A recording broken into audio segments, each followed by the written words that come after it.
안녕하십니까? 우리 요약집 받으셨죠?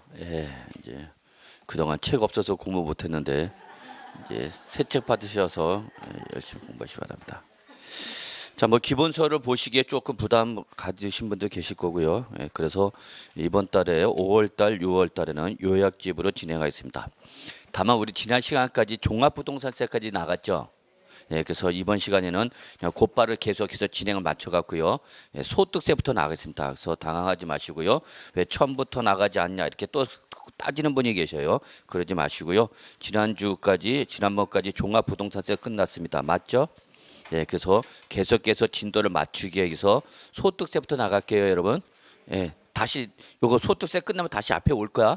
너무 걱정하지 말고 집에 가서 또 울지 마시고. 자, 그래서 여러분 교재 요약집 73쪽이 되겠습니다. 73쪽. 그래서 지난번에 나갔던 진도 맞춰서 나가다 보니까 앞에서부터 나가지 않고 73쪽 소득세부터 나간다는 거 다시 한번 말씀드리고요. 자, 오셨어요? 그래서 소득세 끝나면 앞에 조세총론 넘어갈 거야. 끝나는 게 아니라 너무 걱정하지 마시고요. 자, 그래서 소득세 한번 보죠, 여러분. 우리가 기본적인 내용 한번 설명드렸죠. 자, 소득세는 거기 동그라미 1번. 누구를? 개인을 납세문화다. 이게 가장 중요한 특징이에요, 여러분. 다시 한번 말하지만 소득세는 누구한테 부과하는 거다, 여러분? 개인.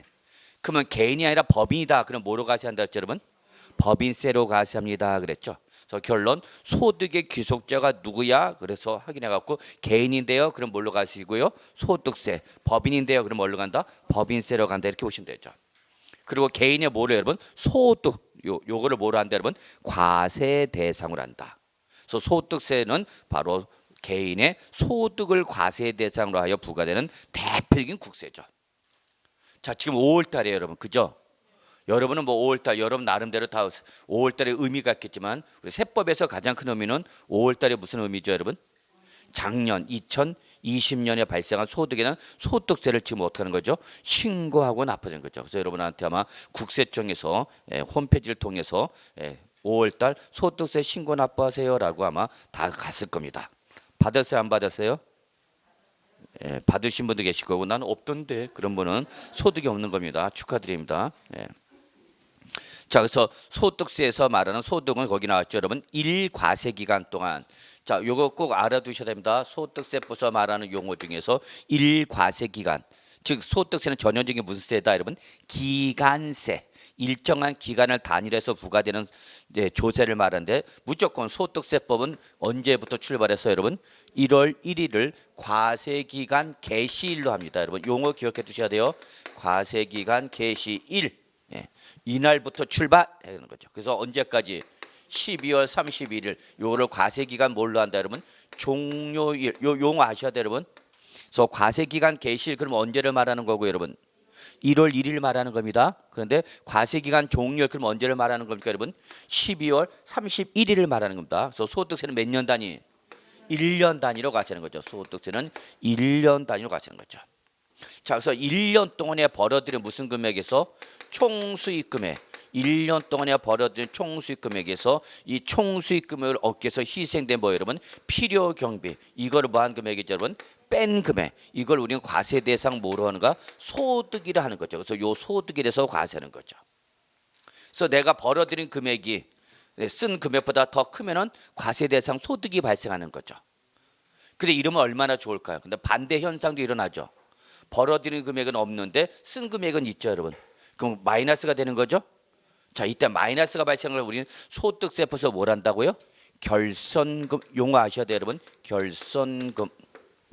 결손금은 뭐가 더 큰가? 필요 경비가 더 큰. 한마디로 말해서 뭐가 발생한 거다, 여러분? 적자.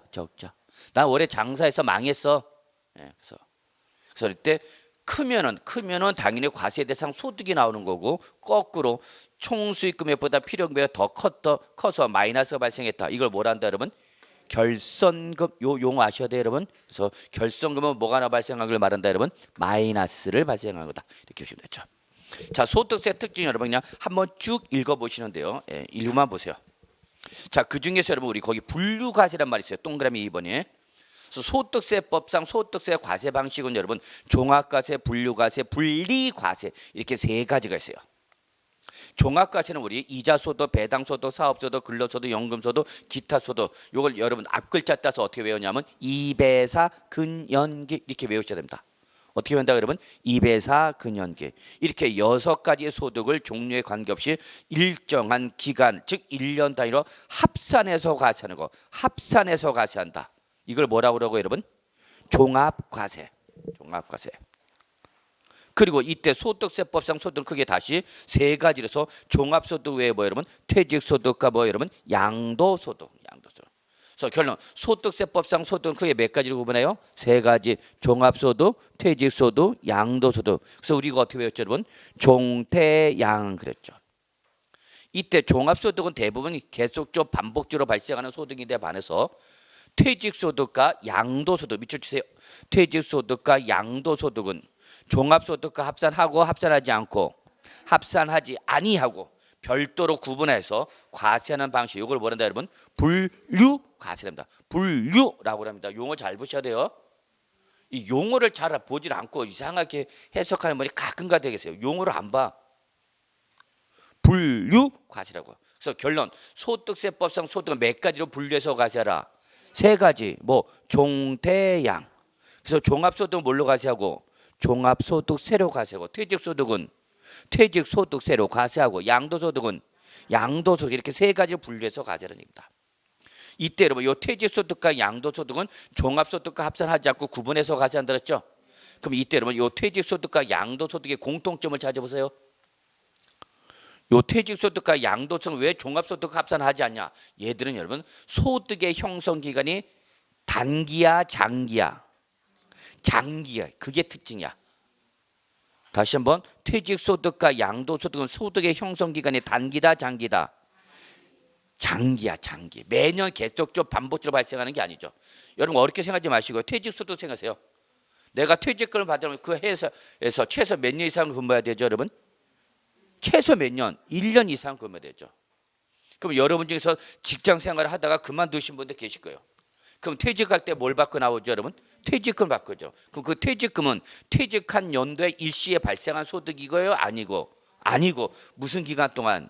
근속 기간 동안, 근무 기간 동안에 발생한 것을 누적적으로 퇴직할 때 받은 거죠. 또 양도소득도 대부분 부동산은 단기 보유야 장기 보유야? 장기. 그러니까 얘들은 특징은 소득이 장기간에 걸쳐서 발생하는 소득이니까 매년 계속적으로 반복적으로 발생하는 종합소득과는 어떻게 하라? 구분해서 과세하라 그게죠. 그래서 요 퇴직소득과 양도소득은 종합소득세와는 계산 방식이 달라요. 특히 퇴직소득은 연분연승법이라 해갖고 좀 어려운 말이죠. 연 단위로 소득을 나눠서 그 소득에 대해서 다시 연별로 곱하라. 그래서 연 단위로 나눠서 연 단위로 곱하는 연분연승법을 채택하고 있습니다. 그냥 그런가 보다 하시면 돼요. 또 양도소득은 양도소득세 나름대로 계산 방식이 따로 있다는 얘기죠. 그래서 결론 퇴직소득과 양도소득 특히 시험에는 뭐가 나온다 여러분? 양도소득. 그래서 양도소득은 종합소득이나 퇴직소득과 합산하여 과세한다. 그럼 맞는 말이에요? 틀린 말이에요? 틀린 말이죠. 구분해서 과세한다. 구분해서 과세하는 걸 뭐라고 그런다고 여러분? 분류과세. 그 밑에 이제 뭐가 있죠? 분리과세가 있죠. 분리과세는 종합소득인데 즉 이자소득, 배당소득, 사업소득, 근로소득, 연금소득, 퇴직소득이라는 종합소득인데 그럼 종합소득을 뭐 해야 되지만 합산해서 과세를 해야 되지만 일정한 경우에는 합산하지 아니하고 소득 금액을 지급할 때 원천 징수로 과세해버리고 종결시켜버리는 걸 이걸 뭐란다 여러분? 분리과세랍니다. 분리과세 대표가 바로 여러분이 항상 우리 매주 꿈꾸는 게 뭐죠 여러분? 로또 사죠? 로또 당첨을 됐다. 그럼 우리 소득세법상 기타소득이에요. 기타소득. 그럼 기타소득은 다른 종합소득과 합산해서 과세되지만 당첨금에 대한 소득세는 그냥 그 소득 금액을 지급할 때 뭐 하죠? 소득세를 원천 징수. 그래서 그걸로 끝내버려. 다른 소득 합산한다 안 한다? 안 해. 이걸 뭐라 한다 여러분? 분리과세랍니다. 하나만 더 드릴게요. 여러분 은행에다 예금했어요. 자 드디어 예금 만기가 됐다? 그럼 이제 부푼 마음으로 은행 갔죠. 랄랄랄랄라 그래서 안녕하세요, 예금 찾으러 왔어요. 딱 그러면 어머 고객님 축하드립니다 하면서 이번에 정기예금 만기되셨네요. 정기적금 만기되셨네요. 그래서 은행에서 원금하고 이자는 쥐꼬리만큼 주죠. 쥐꼬리만큼 줘. 요즘은 거의 뭐 1, 2%야. 주는지 안 주는지 알 수가 없죠. 그럼 그 얼마 안 되는 이자를 지급할 때 은행에서 뭐 하죠, 여러분? 소득세를 어떻게 하죠? 원천 징수하고 주죠. 그래서 그 1년 동안 받은 이자 소득, 배당 소득이 2천만을 초과하지 아니하면 2천만 초과하지 않으면 그냥 그 소득세 원천 징수한 걸 그냥 소득세 과세를 퉁쳐버려. 이걸 뭐라 한다 여러분?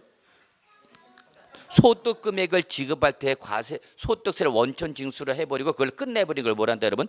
분리 과세한다. 용어 좀 알아두세요 여러분. 예, 나머지는 눈으로만 보세요. 넘어갈게요. 자, 그다음에 여러분 74쪽 갑시다. 자, 이제 지금부터 이제 시험범위야. 자, 부동산 임대소득 갑시다. 임대소득. 제가 꿈꾸는 소득입니다.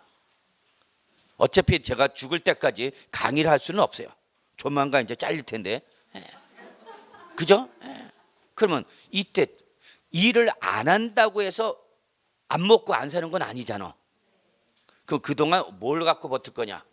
이때 바로 저는 항상 누구한테라든지 객관적으로 항상 노후 대비할 때 노후 대비로 가장 중요한 것이 뭐다? 부동산 임대소득이다.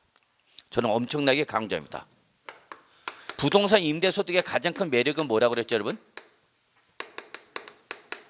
부동산 임대소득의 가장 큰 매력은 뭐예요 여러분?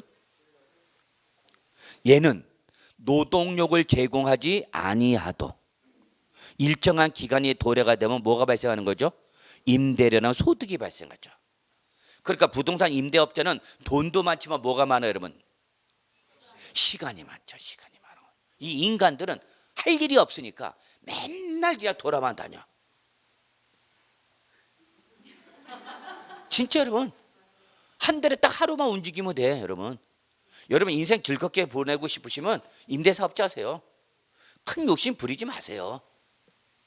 임대사업자 해갖고 이러면 월세 내가 매달 먹고 살 수 있는 생활비 정도 이상만 월세 들어오면 그거 한 달 한 번 싹 월세 거들어 다니고 나머지 29일 30일 뭐 하면 돼? 놀러 다니면 되잖아요 여러분. 좋은 곳에 가서 맛있는 거 드시고 허허허 그리고 웃다 오시면 되죠 뭐. 자, 그래서 이 임대소득의 가장 큰 특징은 무슨 소득이다 여러분? 불로소득. 불로소득이 뭐야 여러분? 노동력을 제공하지 아니하여도 발생하는 소득이죠. 그냥 단순히 뭐가 경과함으로써 시간이 지나함으로써 요란 성격을 띠고 있는 소득이 두 가지가 더 있죠. 불로소득 성격을 띠고 있는 게 더 뭐 있죠 여러분?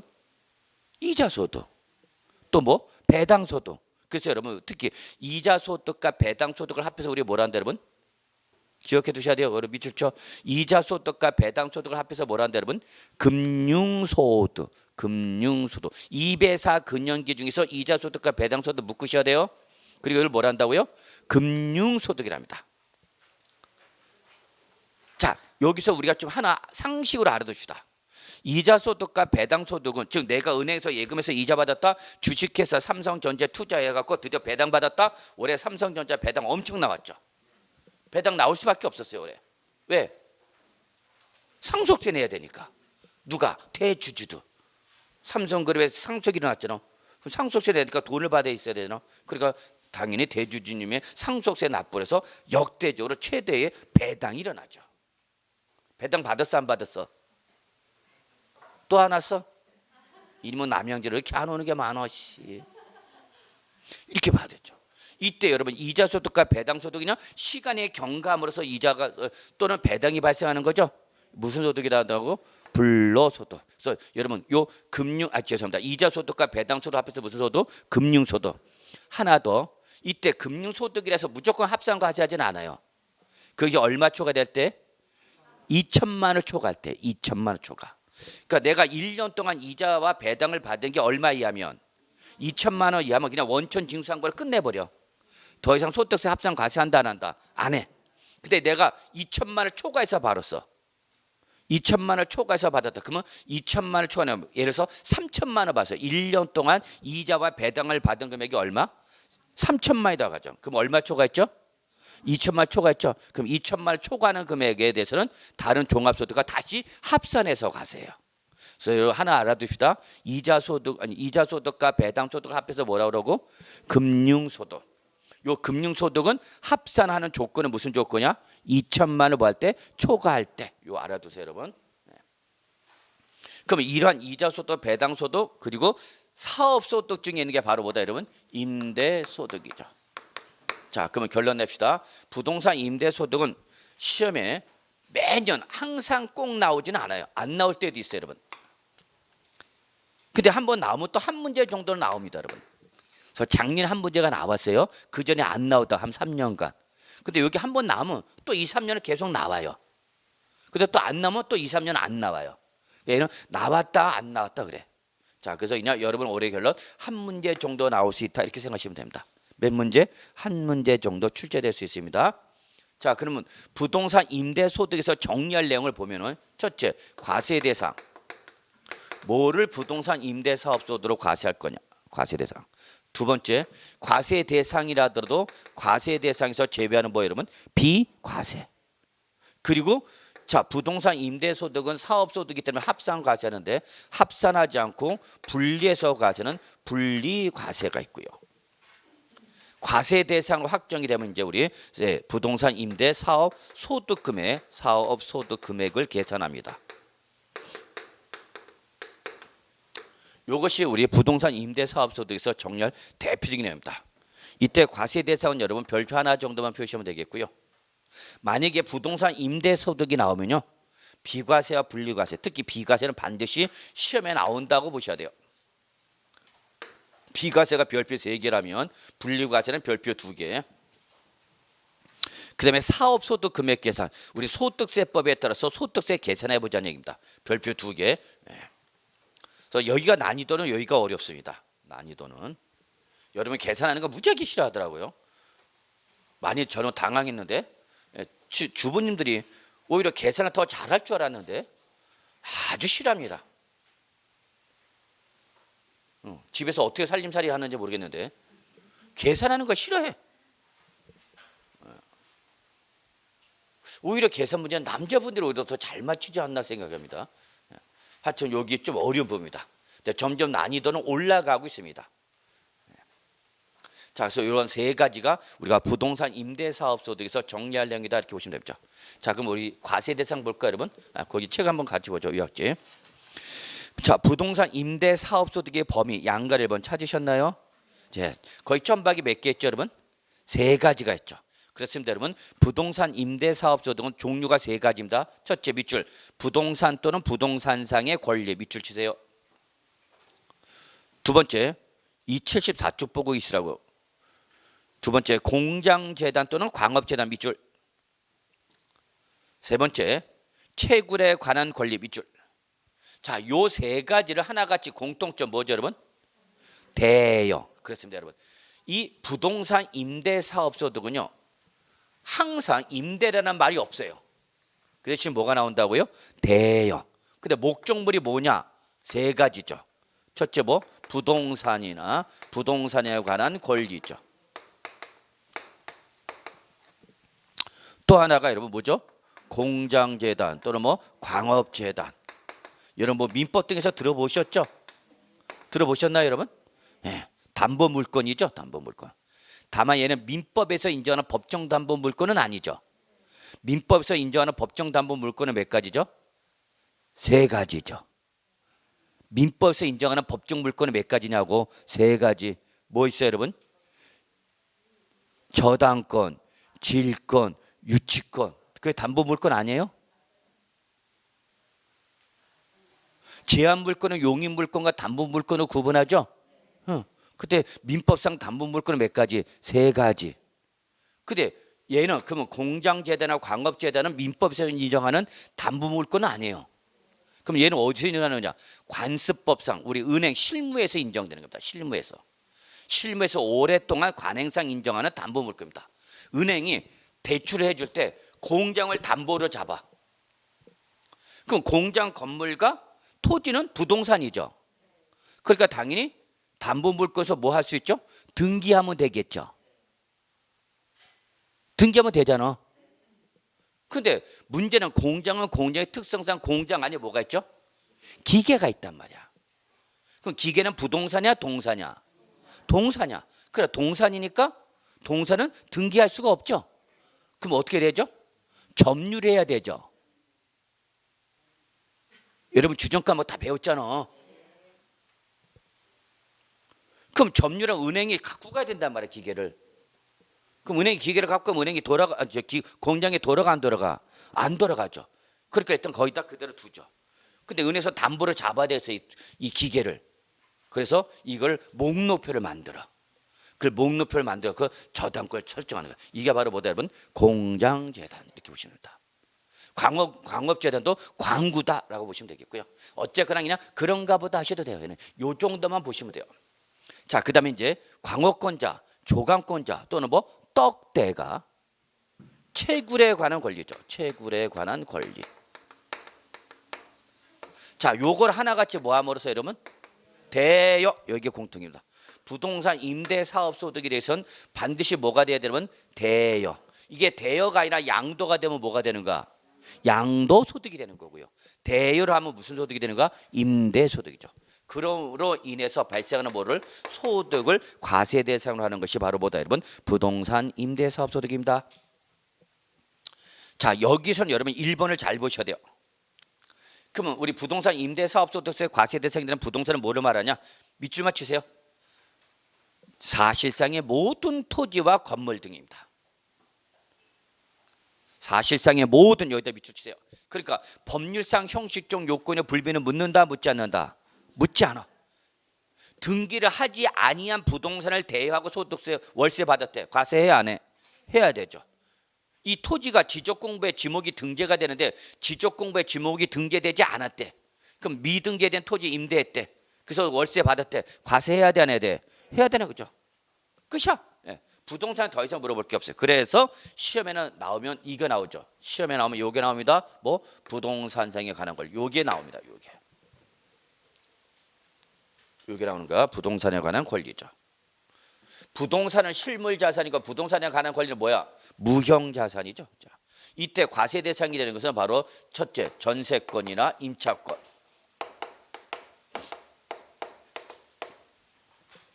이걸 설정하거나 대여로 인해서 월세 받았다? 과세하겠다는 얘기입니다. 이는 역시 등기 여부 불문입니다.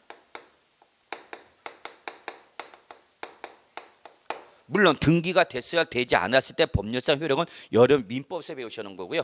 우리는 그에 대한 임대로 인해서 과세 여부를 판단할 때는 등기 여부는 묻는다, 묻지 않는다? 묻지 않는다. 이것만 기억하시면 돼요. 그럼 또 뭐가 있죠, 여러분? 지상권과 뭐죠, 여러분? 전세권이죠. 지상권과 지역권이죠.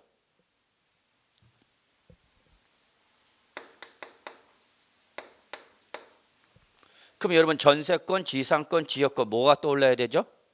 용익물권이죠. 용익물권. 용익은 뭐예요, 여러분?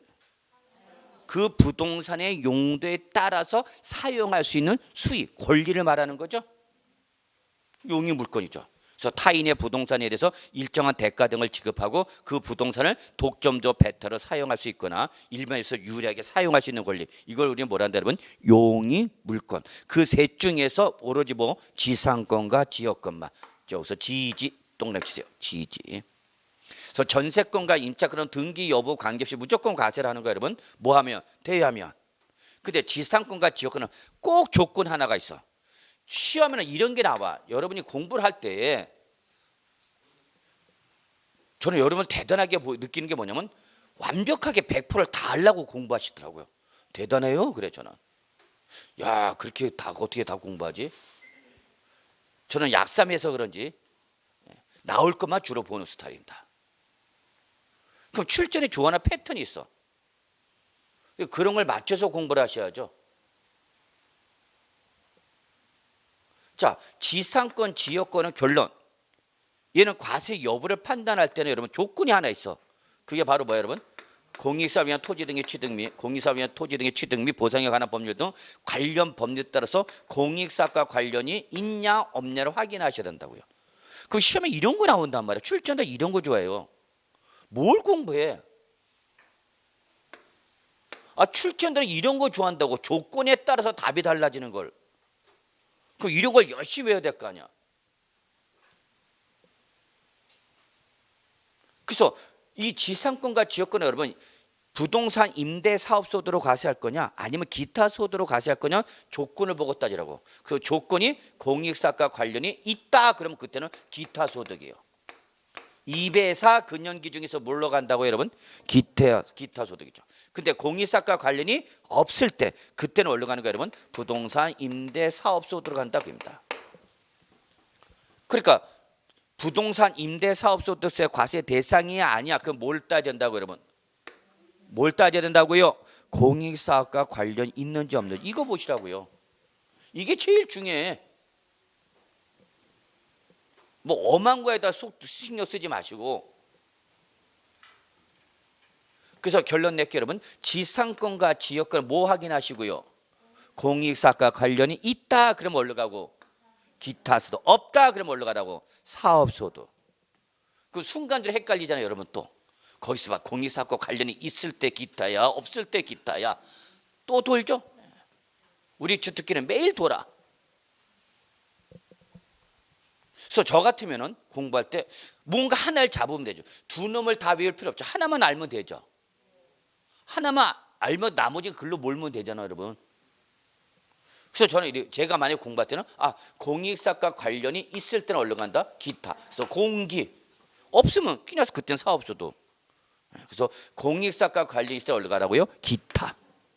공기 아니면 사업소득. 그러면 되는 거죠. 두 놈 다 잡으려고 하지 말고 한 놈만 잡아. 한 놈만. 오케이? 예, 됐죠. 이게 제일 중요해요 여러분. 그 봐요 거기 시험에도 계속 나오잖아요 이게. 출전이 물어보는 부분이 정해져 있다니까. 왜 그걸 제가 잡아드리고 있잖아요 여러분한테.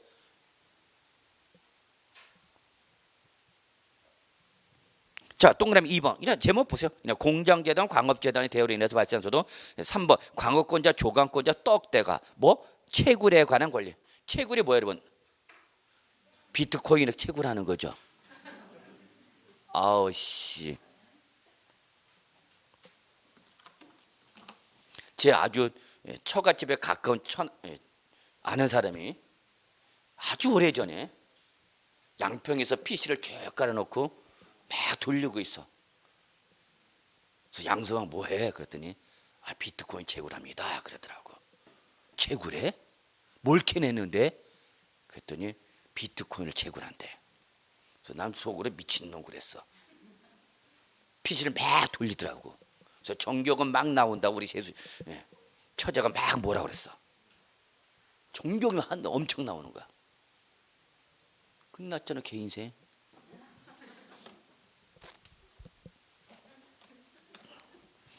자 채굴 채굴이 아니지.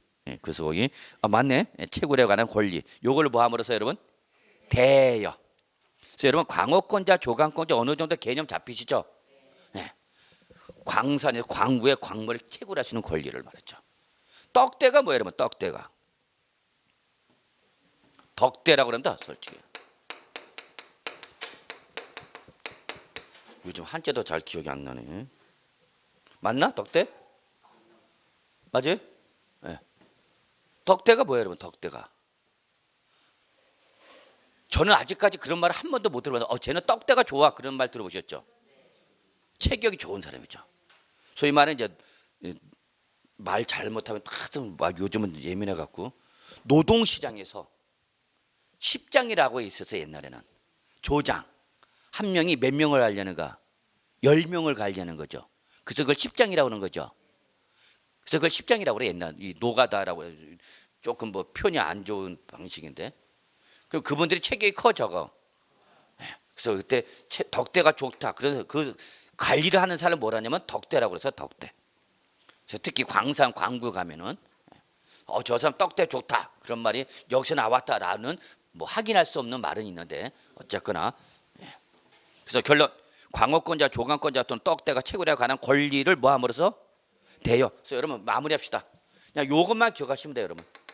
단 부동산에 관한 권리가 나오면 요거는 전세권, 임차권은 무조건 우리 부동산 임대사업소에 뭐는 여러분 지상권과 지역권. 요걸 저는 이렇게 합니다. 지지 이렇게 하면 되죠.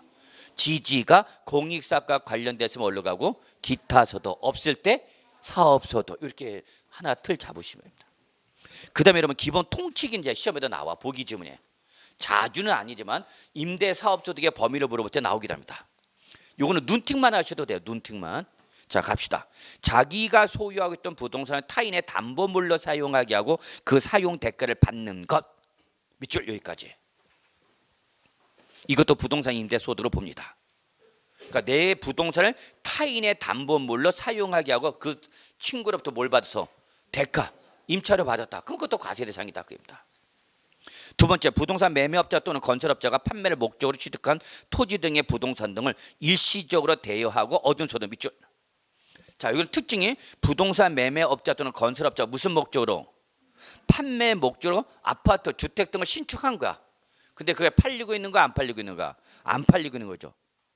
그래서 미분양되고 있는 거야. 그 미분양되고 있는 걸 그냥 떠안고 있을 수 있으니까 없으니까? 없으니까 자금 부담 해소해야 될 거 아니야. 그러니까 일시적으로 뭘 주는 거죠? 임대 주는 거죠. 그럼 그 일시적 임대로 인해서 발생한 소득도 과세한다 안 한다? 한다. 여러분 요즘 자주 볼 수 있죠. 고층 빌딩이나 이런 데 보시면 광고용으로 토지나 가옥에 뭐 여러분 옥상 또는 측면 등을 사용하게 하고 받은 대가. 이것도 뭐다? 임대소득이다. 제가 남영주에서는 아직 보지 못한 것 같은데 뭐 여러분 중심지에 가면은 고층 빌딩 위에 가면 뭐가 써져 있죠, 여러분? 큰 간판 써져 있죠. 특히 이거는 워낙 규모가 크고 한번 설치하면 단기야 장기야? 장기죠, 장기. 그러면 건물 하나 갖고 있으면 매달 건물 임대줘서 월세 받아먹고 꼭대기 옥상도 빌려줘 갖고 간판 설치한 거에 대한 임대를 받아먹는 거죠. KB은행 그렇죠. 스타일 갖고 뭐 이승기가 쫙 나와 있고 김효 나오고 이렇게 갖고 막 그죠? 그럼 이렇게 간판 타인의 건물에다가 이 간판 설치했으니까 당연히 월세 줘야 돼 안 줘야 돼? 줘야 되죠. 이건 근데 한번 설치하면 단기야 장기야? 그리고 이런 건 뭐 돈 버는 거죠. 그래서 여러분 부동산 최고야. 일단은 우리나라에서는 돈 벌려면 기본적으로 부동산이야. 누가 뭐니 해도 이 좁은 땅덩어리 안에서는. 거기다 또 요즘은 건물 옆에 뭐 비전 같은 거 설치하죠. 그 보면 뉴스도 막 나오고 여러분 광고 나오죠. 그럼 타인의 건물에 이거 설치했으니까 당연히 월세 줘야 돼 안 줘야 돼? 줘야 돼. 그것도 다 과세한다 그겁니다. 오케이? 예. 그래서 여러분 이렇게 보시면 됩니다. 그래서 과세 대상은 요 정도만 보시면 됩니다. 큰 내용 없어요, 여러분. 가장 중요한 건 요것밖에 없어. 나머지 눈팅만 하셔도 여러분 충분히 이해됩니다. 자, 이제 우리 비과세와 분리갑시다. 비과세 별표 3개. 과세를 하는 거 안 하는 거? 안 하는 거죠. 작년에 당장 시험에 나왔죠. 비과세는 과세를 하겠다 안 하겠다? 안 하겠대. 조세정책 기타 경제정책 목적상 과세권자가 과세를 하지 않겠습니다라고 사전에 포기한 거죠. 이때 비과세는 두 가지가 있습니다. 첫째가 바로 뭐죠, 여러분? 전다. 지금 뭐죠? 논밭. 요거를 작물 생산에 이용하게 함으로써 발생하는 소득에 대해서는 소득세법상 소득세를 과세를 하겠다 안 하겠다? 안 하겠다 나왔죠. 요게 작년에 시험에 나왔네요. 요게 작년 시험에 나왔습니다. 그래서 논밭을 작물에 생산하게 함으로써 발생한 소득 이것은 과세를 한다 안 한다? 안 합니다. 근데 여러분 요거는 과세를 완전히 안 하는 게 아니라 적어놓으세요. 참고 지방소득세로 과세합니다. 지방소득세로. 그래서 지방소득세로 과세를 하기 때문에 이중과세가 되는 걸 방지해서 소득세는 과세를 하겠다 안 하겠다? 안 하겠다 그입니다, 여러분. 그래서 이거는 그냥 제목만 기억하시면 돼요, 여러분. 제목만. 전답을 작물 생산에 이용하게 함으로써 발생하는 소득은 소득세법상 과세를 하겠다 안 하겠다? 안 하겠다. 끝. 자, 올해는 여기죠. 역시 시험은 여기죠. 몇 주택을 소유하는 자가 1주택을 소유하는 자가 그 주택을 모함으로써 임대를 줌으로써 발생한 소득은 과세를 한다 안 한다? 안 한다는 얘기죠. 여기서 주의할 게 있네요, 여러분. 이때 주택 수를 잘 보셔야 돼요. 임대주택 수예요, 소유주택 수예요? 자, 소유주택 수입니다. 임대주택 수가 아니라 1주택은 소유주택 수입니다. 그러니까 내가 주택을 몇 개 갖고 있는데 하나 갖고 있는데 그거를 하나 갖고 있는데 내가 거주를 하고 못하고 타인한테 임대 준 거죠. 그럼 하나밖에 없는 주택을 내가 임대 줬으면 난 딴 데 가서 살아야 되겠죠. 그럼 임차로 들어갔으면 임차료 줘야 돼 안 줘야 돼? 줘야 되겠죠. 그 내가 임대 준 거 받아서 월세 내는 거니까 퉁치는 거죠. 이해하세요? 네. 내가 주택 하나밖에 없는데 하나 임대 줬어. 소위 말하는 뭐 한 거죠, 여러분? 갭 투자. 그죠? 그래서 최근에 뉴스 나왔죠. 500세대를 임대해 놓고 띵겨 먹은 모녀가 지금 경찰 수사받고 있다라는 뉴스가 최근에 크게 나오기도 했는데 우리 뭐 뉴스 안 보죠? 남양주 뉴스 안 오잖아. 저 갭 투자죠. 그분들이 대부분 투자 대상이 뭐였어요, 여러분? 빌라, 연립, 다세대 이런 거 있죠. 매매 가격과 임대 가격이 크지 않은 것들. 어? 여러분 부동산 전문가가 되고자 오신 분들 아니야? 그럼 뭐 공부하는 거야? 그런 거 봐야 되지. 자, 뭐 빌라 3억짜리, 4억짜리 사갖고 전세 주고 은행 대출 받고 그러면 실제 내 현금 투백은 몇 천만 원밖에 안 들어가는 거죠, 뭐. 그러니까 난 들어가 못 들어가? 못 들어가는 거죠. 그래서 주택을 몇 개 갖고 있는데 하나 갖고 있는데 그걸 뭘 줬어? 임대 줬단 얘기야. 그럼 과세를 하겠다 안 하겠다? 안 하겠다죠. 다 제가 여러분한테 여기서 강조하는 건 뭐야? 임대주택수야 소유주택수야? 소유주택수 여러분 주택을 몇 개 갖고 있는데 하나. 자, 그러면 여러분 이걸 사례는 이렇게 나올 수 있죠. 갑씨가 A주택과 B주택 두 개를 갖고 있대. 훌륭한 분이죠. 훌륭한 분이야. 집 많으면 뭐 까불 거 있어요. 그죠? 예. 그래서 하나는 여기서 뭐 하고 있고 거주하고 있고 하나는 뭘 줬어요, 여러분? 임대 줬죠. 제가 꿈꾸는 세상입니다. 난 그냥 이거 먹고 살고 싶어. 그러면 이때에 요 임대로 인해서 월세 받았대. 과세를 하는가 안 하는가? 임대주택수가 몇 개인데? 하나잖아. 근데 과세야 비과세야? 과세다고. 1주택 임대수가 아니라 소유주택수다. 그러면 얘는 몇 주택 갖고 있으니까? 두 개를 갖고 있으니까 이때는 하나를 임대 주든지 두 개를 다 임대 주든지 관계이시 없이 과세됩니다. 그래서 여러분 마무리합시다. 이때 1주택은 무슨 주택이야? 소유주택수야. 그래서 주택 몇 개 갖고 있는데 하나 있는데 그걸 임대 주면 그건 과세를 안 하겠다는 얘기야. 근데 내가 몇 개 갖고 있는데 두 개를 갖고 있는데 하나 거주하고 있고 하나 임대 줬을 때 요거는 뭐라는 얘기야? 과세라는 얘기입니다. 오케이? 감 잡으셨어요? 예, 갑시다. 그런데 여러분 시험에는요 여기서 안 끝나. 꼭 단서 갖고 시비 걸 거야. 출제에는 단서가 중요해. 여기는 얘가 앞에 게 중요한 것보다 여기가 더 중요해. 여기 단서 단 1주택을 임대했다더라도 1주택을 소유하고 있다더라도 두 가지가 있죠. 무슨 주택? 네, 바로 작년 시험에 이거 나왔었죠. 고가주택. 특히 양도소득세에서 고가주택과 임대사업소득에서 고가주택 여러분 다 아셔야 되죠, 여러분. 그다음에 무슨 주택은 국외주택이죠. 얘들은 무조건 뭐야, 여러분? 과세. 무조건 과세야. 무조건. 묻지 마.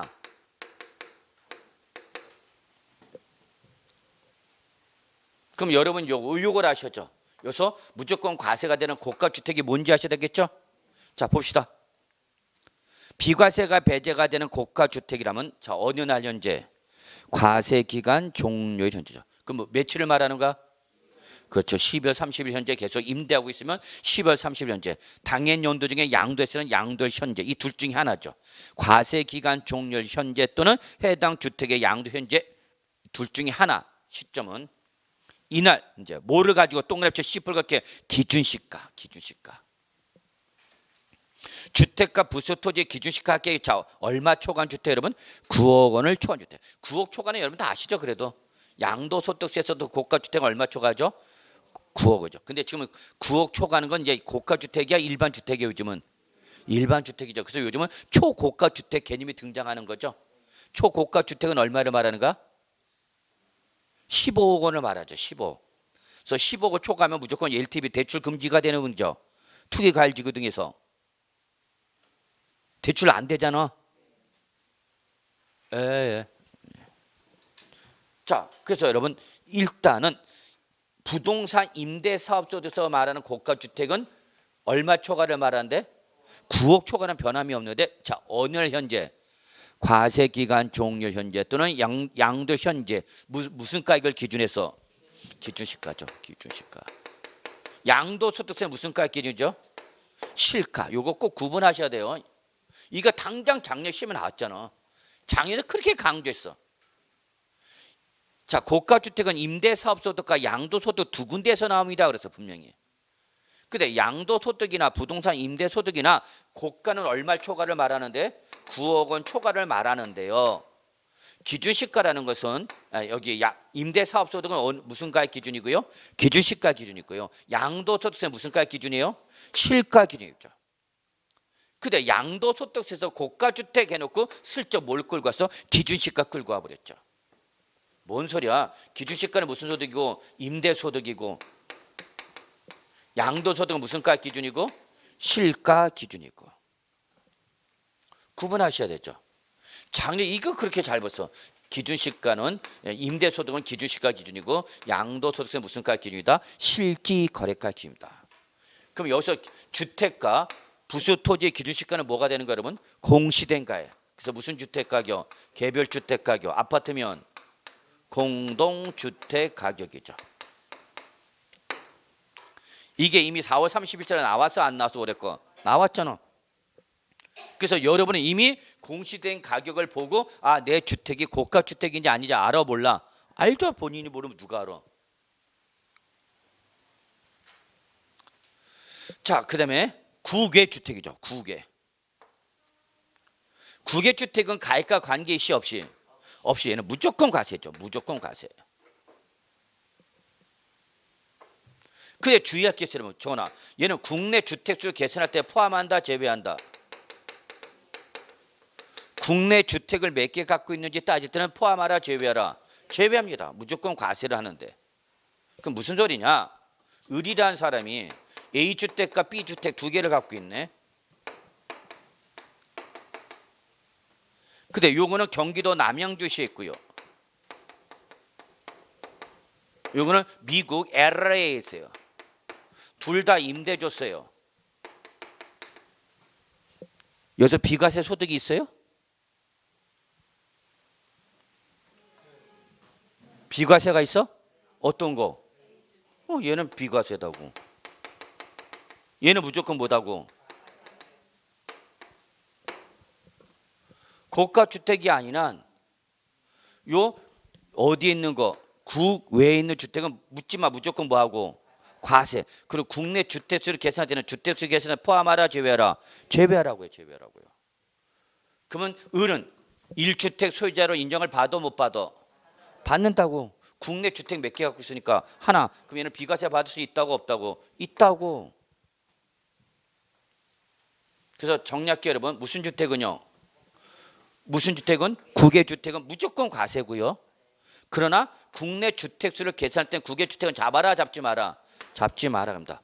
결론 을은 바로 비과세 받을 수 있어 없어? 있어. A주택은. 그러나 B주택은 무조건 뭐야? 무조건 과세죠. 물론 A주택은 뭐가 아니어야 되죠? 고가주택이 아니어야 되는 거죠.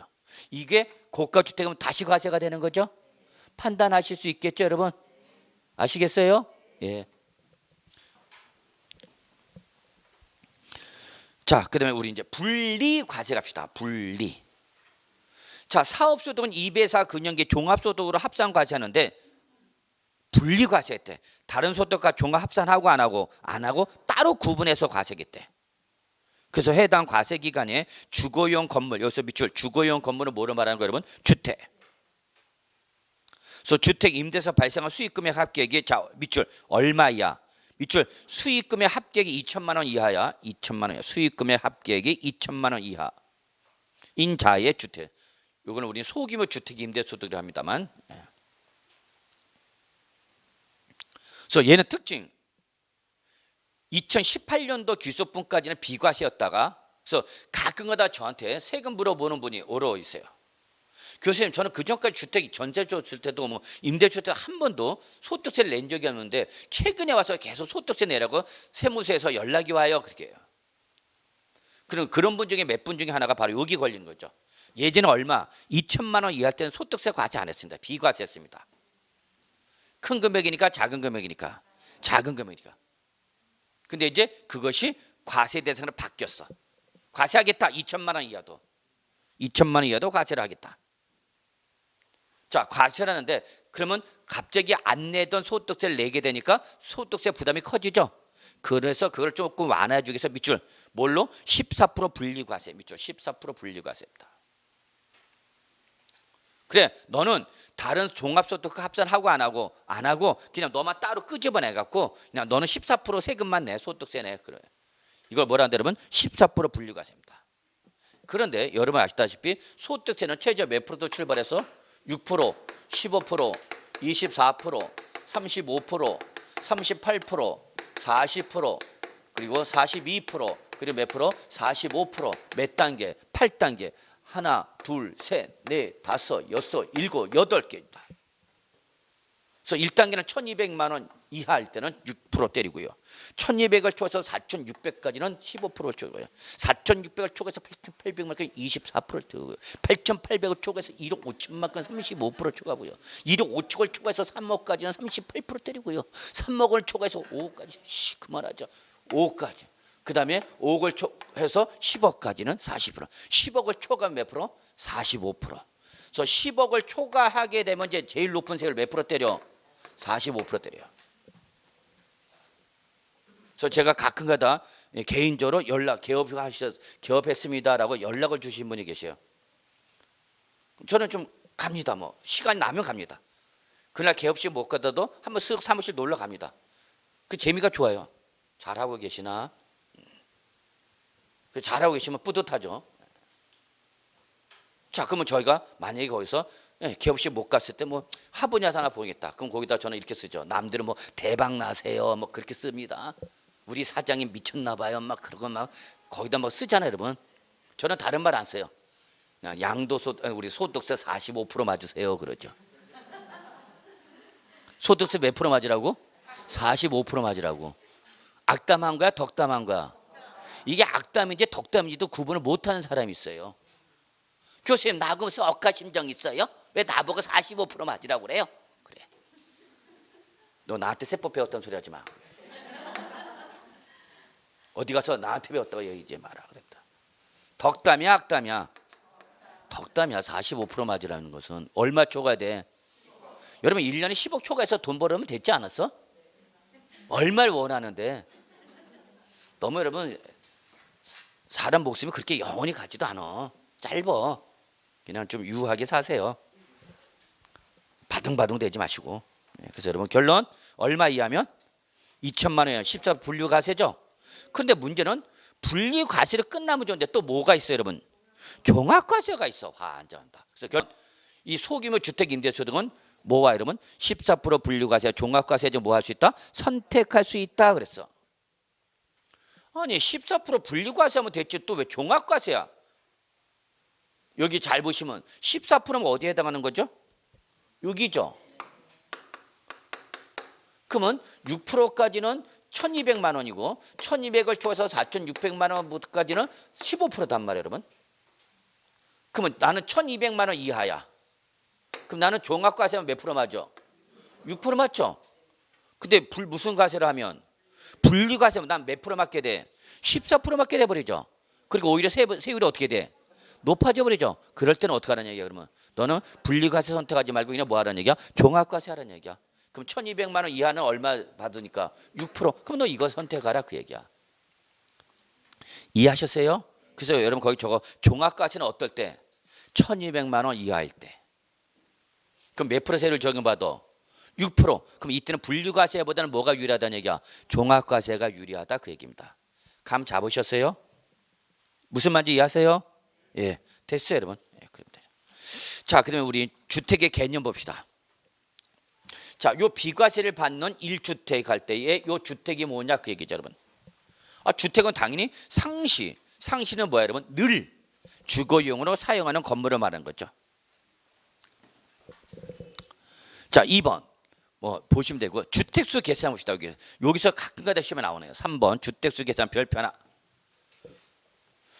특히 다가구 주택은 밑줄 한 개의 주택을 말합니다. 한 개의 주택. 그래서 저는 다가구 주택 상당히 아직도 우리 임대 사업자에서는 괜찮은 메리트가 있는 겁니다.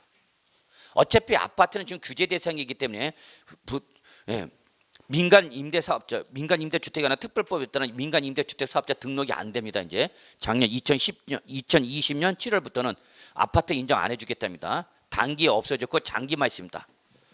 그러니까 아파트는 임대 사업을 못 하더라도 등록을 못 받더라도 뭐는 괜찮아?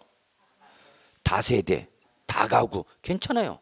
연립 뭐만 아니면 돼. 예, 그래서 여러분 약간 중심지 서초구 뭐 이렇게 송파구 동 이렇게 중심지를 벗어난 약간 사이드일 때는 뭐가 많죠? 빌라들 많죠. 그거 임대 사람도 괜찮아요, 여러분. 우리도 있죠? 열심히 집 짓는 사람도 있어. 지금 다가구 주택. 자, 그럼 나 무슨 주택 짓고 있어? 나 뭐다고? 다가구야, 다세대야? 다가구와 다세대의 차이점 뭐야? 다가구는 무슨 주택이고 단독주택이고 다세대는 공동주택이죠? 다 아시죠? 네, 뭐 여러분 다 아실 겁니다. 자, 그러면 여기 4계층이 있네요. 4계층. 그래서 1계층은 근린생활 제2종 근린생활 시설로 가는 거죠. 그리고 주거용으로 3층 하는 거죠. 그리고 이걸 뭘 주죠? 여기는 집주인이 뭐하고? 거주하고. 요건 뭘 줘, 여러분? 임대. 요것도 뭘 줘? 임대.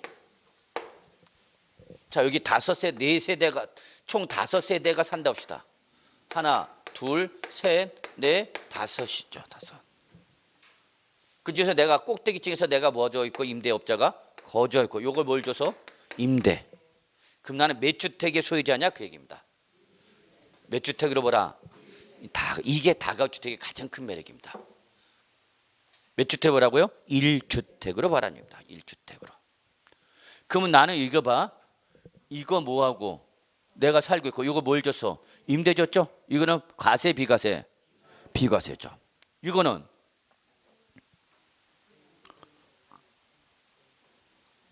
어떻게 되는 거야? 이거 주택이야? 상가? 근린상가? 우리 모일 때 비과세다 했죠? 주택 임대수 되겠죠. 자, 이게 문제죠. 그러면 이거는 근린생활시설과 주거용이 짬뽕돼 있는 거죠. 이걸 우리 뭐라고 그래요, 여러분? 겸용주택 그러는 거죠. 하나의 건물에 주거와 주거 외 용도로 복합되어 있을 때 이를 주택을 뭐란다? 겸용주택이죠. 그러면 겸용주택일 때는 나중에 양도소득세 등 할 때도 나오겠지만 주거면적과 상가 등의 면적을 비교했죠. 그럼 뭐가 더 커? 그럼 이걸 전체를 뭘로 보는가? 주택으로 보는 거죠. 그러니까 이걸 나중에 뭐 해도 양도해도 비과세 받을 수 있는 거죠. 그래서 다가구가 이런 메리트가 있어. 그러나 이게 만약에 재개발 재건축 단지에 있는 거다 그러면 이거는 다가구로 가야 돼? 다세대로 바꿔버려야 돼? 다세대로 바꿔버려야 되겠죠. 다세대가 되면 복수 공동주택이니까 딱지가 몇 개가 돼? 복수로 나오는 거죠. 그러나 이거 딱지 몇 개 기본이? 하나죠. 기본이 딱지 하나잖아. 소유권이 하나니까 등기부상이 하나 나타나잖아. 그러니까 그런 것도 잘 볼 필요 있죠. 그러니까 여름에 투자를 한다? 그러면 재개발 재건축이 가능성이 있다라는 지역일 때는 글로 들어가고 즉 재개발과 재건축을 보고 들어갈 때는 저걸 뭘로 가야 돼? 다세대로 가야 돼? 다가구로 가야 돼? 다세대가 더 유리하다는 얘기, 수 있다는 얘기죠. 뭘 보고 했을 때는 재개발 재건축 보고 했을 때는. 그러나 단순히 임대만 보고 들어갈 때는 뭐가? 다가구. 그러니까 여러분 나중에 그런 걸 다 컨설팅 해줘야 돼요. 여러분이 실무 나가면. 여러분이 사무실 냈어. 어떤 고객님이 5억 들고 왔어. 자, 내가 이번에 퇴직해서 은행 퇴직해서 5억 받았어. 요거 나 이제 은퇴 자금으로 나 노후 생활 해야 돼. 그래서 뭐 투자하는 게 좋겠어요? 와서 물어보겠죠. 그럼 뭐라 그러면 돼요, 여러분은? 고객님, 시험 범위가 아닙니다. 그러면 되죠. 은퇴 자산에 대해서는 우리 시험 범위가 없습니다. 그러면 되죠. 이해하셨어요, 여러분? 예. 자, 그다음에 공동소유주택 합시다. 요거는 좀 원칙과 예외를 구분하셔야 되는데, 자, 그래서 요거는 시험에 나오기가 조금 힘들지 않을까 싶습니다. 일단 여러분 공동소유주택, 주택은 몇 개인데? 하나인데 사람이 몇 명이야? 2명 이상. 그럼 일단 밑줄 쳐. 지분이 가장 큰 자 주택을 보랍니다. 지분이 가장 큰 자. 근데 지분이 가장 큰 자가 2명 이상이다. n분의 1이다는 얘기죠. 그렇다면 당사자가 합의할 수 있다는 얘기야. 둘 중에 하나. 자, 이때 합의할 때 이런 것도 다 전략이야. 누구 명의로 하는 게 좋은가 그러면? 소득이 많은 사람, 소득이 적은 사람. 임대소득 외에 다른 종합소득이, 즉 그래서 우리 집 아저씨는 근로자야. 회사 다녀. 나는 퇴직했어. 전업주부야. 그럼 이번 임대소득은 누구 명의로 하는 게 좋은가? 응? 전업주부 소득이 없는 사람. 소득은 몰빵이야 분산이야? 분산이야 분산. 근데 그걸 또 아저씨 명의로 또 해버리면은 아저씨는 근로소득에 무슨 소득이 발생해? 임대소득. 그럼 이 사람은 종합소득세 신고가 된단 말이야. 5월달에. 남들은 1월달 연말 정산을 끝나버리는데, 그러니까 그때는 이건 아저씨 소득 하면 돼 안 돼? 안 되죠. 이건 내 소득. 이런 걸 얘기하고 아저씨 명의로 안 하고 내 명의로 해야 된다는 걸 얘기해야 될 거 아니야. 그런 걸 얘기 안 하고 내 명의로 해줘, 내 명의로 해줘. 그러면 아저씨는 생각해. 아, 정리할 때가 됐구나. 얘가 슬슬 밝히네. 뭔가 근거를 제시하고 얘기를 하라고. 자, 근데 그거에 대한 예외가 있어요, 여러분. 예외에 거의 기역과 니은 있죠. 요거는 일단 내비로 더 들어가지 마. 요거 설명하려면 조금 얘기가 길어져. 아마 다음에 할 때 한번 설명드릴게요. 예, 그래서 그냥 여러분 공동 소유주택 누구 거로 봐라? 지분이 가장 큰 자. 자, 그다음에 임차 또는 전세받은 주택을 다시 뭐 했대 여러분? 전대 또는 전전세 했대. 그럼 그때는 해당 임차 또는 전세받은 주택을 임차인 또는 전세받은 자의 주택으로 계산하라 하는데, 이거는 아직까지 시험에 나온 적은 없어. 그럼 시험에 뭐가 잘 나오냐? 부부 밑에 게 잘 나오죠. 그래서 예, 공동 소유가 잘 나왔는데 이제 지금 부부 본인과 배우자가 각자 주택 하나씩 갖고 있죠. 자, 요거죠. 우리는 누구야? 부부. 그래서 갑과 을이 A 주택, B 주택 하나씩 갖고 있는 거죠. 그래서 하나는 우리 뭐 하고 있고 거주하고 있고, 하나는 뭐 하고 있어요, 여러분? 임대. 자, 그러면 요도 임대에 대해서 월세에 대해서 과세를 해야 돼, 안 해야 돼? 이거죠. 과세야 비과세야? 임대주택수 몇 개야? 갑도 몇 개야? 갑도 몇 주택? 을도. 자, 그러면 이걸 월세 줬다고 임대 줬다고 과세 비과세? 결론 과세 비과세? 과세하라고. 부부가 주택을 각각 갖고 있으면 이걸 어떻게 하라고? 합산하라. 그럼 우리 몇 주택으로 보겠다는 얘기야? 2주택으로 보겠다는 얘기입니다. 2주택. 그래서 비록 임대주택수는 몇 개 나오지만 하나는 하지만 소유주택수가 몇 주택이 되버리기 때문에 2주택이기 때문에 과세가 된다, 그 얘기입니다. 감 잡으셨어요? 예. 그래서 여러분 거기 합산의 계산 여기까지 밑주세요. 근데 그 밑에 옆에 단서 있죠? 단서 아직 들어가지 마세요. 자, 그 다음에 이제 여러분 양가로 4번 부동산 임대 사업소득의 과세 방법 있죠? 아주 중요하죠. 이거 여기가 제일 어려운데 일단 별표 2개 표시해 놓고요. 요거는 여러분 조금 10분 쉬었다 갑시다. 10분 쉬었다 갈게요.